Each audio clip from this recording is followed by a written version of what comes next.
United states of America की एक submarine ने श्रीलंका के कोस्ट से 115 किलोमीटर दूर एक ईरान की आइरिस डेना नाम की शिप को अटैक करके उसको सिंक कर दिया। ये होने के बाद भी गवर्नमेंट का 6 से 8 घंटे हो चुके हैं, लेकिन गवर्नमेंट का कोई स्टेटमेंट नहीं आया, चाहे न्यूट्रल, डिप्लोमेटिक या फिर उसको कंडेम करने के लिए।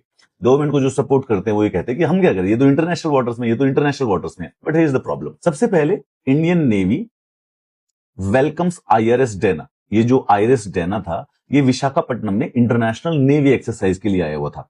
सो you can kind of theoretically think कि it was a guest of India.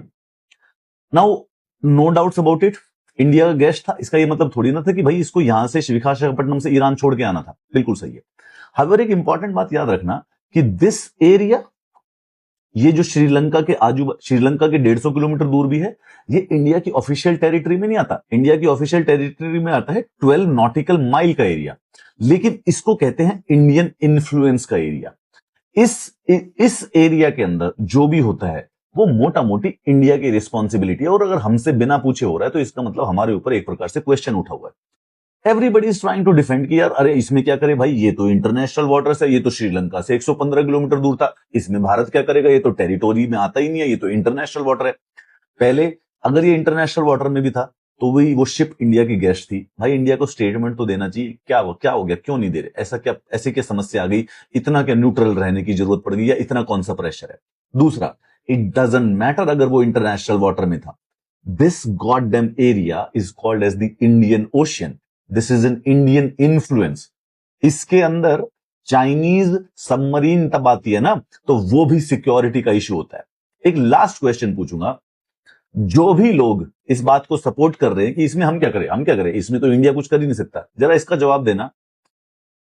ये वर्ल्ड मैप है, क्या रशिया या चाइना की हिम्मत है इस एरिया के अंदर किसी शिप को डुबा देने की, क्योंकि ये तो इंटरनेशनल वाटर्स में आता है।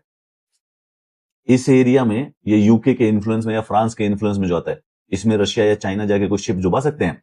या ये जो साउथ चाइना वाला सी है, इसमें जाके इंडिया कोई शिप डुबा सकता है अपनी सबमरीन से? ये यूनाइटेड स्टेट्स ऑफ अमेरिका है, ये यहां से आके इस एरिया में, यहां से 100 किलोमीटर दूर अगर शिप डुबा रहा है ना, it's a challenge to Indian sovereignty. वो हमारी टेरिटरी नहीं है, but this goddamn area is called as the Indian ocean for a particular region. और अगर हमको इंटरनेशनल सबसे पावरफुल कंट्री बनना है ना, हमें हमारी कोई औकात है, तो ऐसा है कि इस एरिया के अंदर चाहे तुम्हारी वॉर हो रही हो या नहीं हो रही हो, हमसे बिना पूछे तुम नहीं कर सकते attack. However USA has just shown it's brazen super power force कि हम कर देंगे, हमारा क्या कर लोगे। The only sad thing about is that कि इंडिया ने अभी तक इसको कंडेम करने के लिए स्टेटमेंट इशू नहीं किया। परसेप्शन यही बनेगी का मतलब तो